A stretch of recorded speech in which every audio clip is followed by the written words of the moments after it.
नमस्कार दोस्तों, स्वागत है आप सबका मेरे इस चैनल किस्सा कहानी विद SRT पर। जैसा कि आप सब जानते हैं, किस्से सुनाती हूँ, कहानियाँ सुनाती हूँ और साथ ही साथ पोएट्रीज भी सुनाती हूँ। फिलहाल जो किताब मैं पढ़ रही हूँ उसका नाम है इनसाइड द हिंदू मॉल, जिसे लिखा है अभिजीत सिंह ने। और आज इसका सेकंड चैप्टर मैं आपके सामने रखने वाली हूँ, जिसका शीर्षक है मैं पूरी हिंदू हूँ और आप पूरे जैन हैं। तो चलिए शुरू करते हैं। तालिबान जब अपने यहाँ भगवान बुद्ध की विशाल प्रस्तर प्रतिमाओं को तोड़ रहा था, तो बुद्ध की उन मूर्तियों पर पड़ रहा एक एक आघात मुझे अपने कलेजे पर पड़ता हुआ सा महसूस हो रहा था। बुद्ध की उन विशाल प्रतिमाओं ने ना जाने कितने वर्षों तक मध्य पूर्व की ओर से आने वाले व्यापारिक काफिलों को दिशा दिखाई थी और दुनिया को करुणा और अभय का आश्वासन दिया था। उन्हीं प्रतिमाओं ने बौद्ध भिक्षुओं को बुद्ध के पावन संदेशों को अफ्रीका से लेकर मध्य पूर्व के देशों तक पहुंचाने की प्रेरणा दी थी। उन प्रतिमाओं को टैंकों से टूटता देखना मेरे लिए जीवन के सबसे दुखदाई क्षणों में से एक था। बुद्ध की तोड़ी जा रही उन प्रतिमाओं से मुझे क्यों पीड़ा हो रही थी? 2013 के अंत में जैन समाज को अल्पसंख्यक का दर्जा दे दिया गया। मुझे लगा कि जैसे एक झटके में मेरे सीने के अंदर अहिंसा, अपरिग्रह और त्याग का एहसास भरने वाली धमनियों को किसी ने बड़ी क्रूरता से काट दिया है। मुझे लगा किसी ने मुझसे मेरे भगवान महावीर को बहुत दूर कर दिया है। ऐसा लगा जैसे किसी ने उन तमाम जैन मुनियों और संतों के आशीर्वाद से मुझे वंचित कर दिया है, जिनकी पीयूष वाणी सदियों से हमारा मार्गदर्शन करती रही है। मैं भगवान महावीर की पावन अवतरण स्थली में जन्म लेकर भी उनसे पराया कर दिया गया हूं। जैन समाज को अल्पसंख्यक घोषित किए जाने से मुझे पीड़ा क्यों हो रही थी?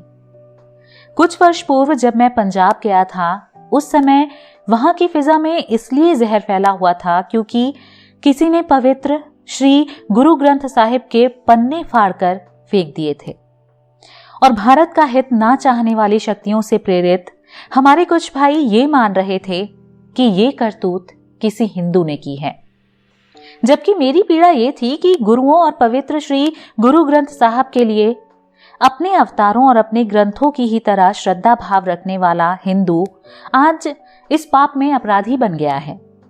इस मसले पर हिंदुओं को आरोपित करने वाले राज्य में उस समय घुले हिंदू विरोध की गंध मैंने महसूस कर ली थी। मुझे पीड़ा हो रही थी कि ये सब कहने वाले और ऐसा सोचने वाले वो लोग हैं जो कुछ 100 साल पहले हमारे घर के ही बड़े भाई थे, जिनको हमारे पूर्वजों ने धर्म रक्षा के लिए गुरु का सिंह बनने भेजा था। हमसे घृणा करने वालों में वो लोग थे जिनसे हमारा रक्त और वंश संबंध रहा है और जो हमारे गुरु भाई हैं तथा बर्बर अत्याचारों के तमाम दौर में वो भी हमारे ही साथ हमारी ही तरह पीड़ित रहे हैं। उस वक्त पंजाब की फिजा में घुले हिंदू विरोध की उस गंध को महसूस करने के बावजूद मुझे गुस्सा और नफरत की जगह पीड़ा क्यों हो रही थी? मेरा दर्द, मेरी पीड़ा और मेरी तड़प केवल इसलिए थी क्योंकि भारत के अंदर जन्मे किसी भी मत पंथ को मैंने अपने से अलग करके कभी देखा ही नहीं।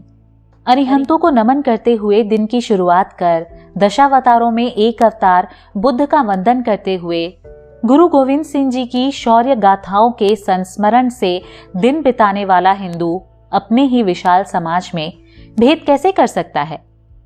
हमारे जैसे सामान्य हिंदू भी अपने बचपन से आज तक इस भाव के साथ जीते आए हैं कि सारे पंथों के प्रवर्तक, तीर्थंकर और गुरु भी हमारे अपने ही हैं। कोई बता सकता है कि अगर भगवान महावीर की पावन मूर्ति मेरे पूजा घर में स्थापित है, उनकी अहिंसा, करुणा और त्याग की शिक्षा मेरा मार्गदर्शन करती है, वैशाली और पावापुरी की यात्राएं मेरे लिए काशी और केदार के तीर्थ यात्राओं की तरह ही हैं, तो मैं जैन क्यों नहीं हूं? कोई बता सकता है कि अगर बुद्ध की प्रतिमा दशावतार के एक रूप में मेरे यहाँ पूजित है, उनकी शिक्षाओं का वैश्विक व्याप मुझे गौरवान्वित करता है और बुद्ध के पवित्र अवशेषों का दर्शन मुझे शांति देता है, तो मैं बौद्ध क्यों नहीं हूं?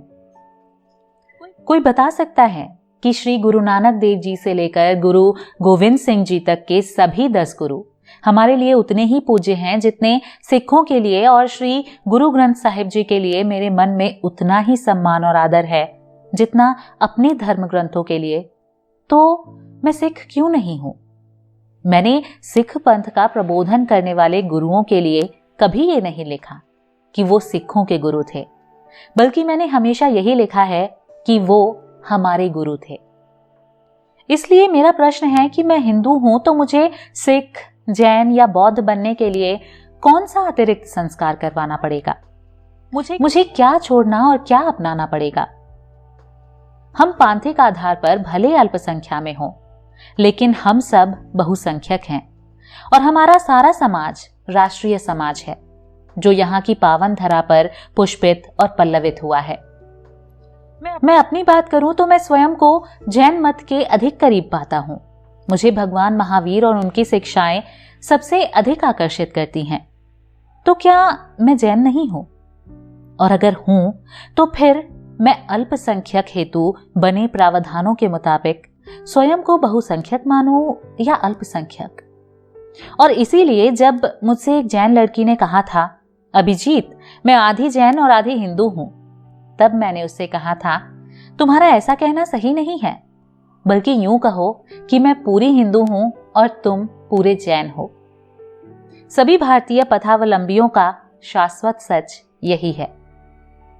तो ये चैप्टर यहीं खत्म होता है। आगे अगला चैप्टर लेके आऊंगी जिसका शीर्षक है हिंदू धर्म यानी अरण्य संस्कृति। तब तक के लिए बने रहिएगा मेरे साथ। कल लाऊंगी ये चैप्टर, रोजाना एक चैप्टर अपलोड करूंगी मैं इस किताब का। तो इसे सुनते रहने के लिए मेरे चैनल को सब्सक्राइब कीजिए। वीडियो अगर पसंद आ रहा है तो इसे लाइक और शेयर जरूर कीजिएगा। धन्यवाद।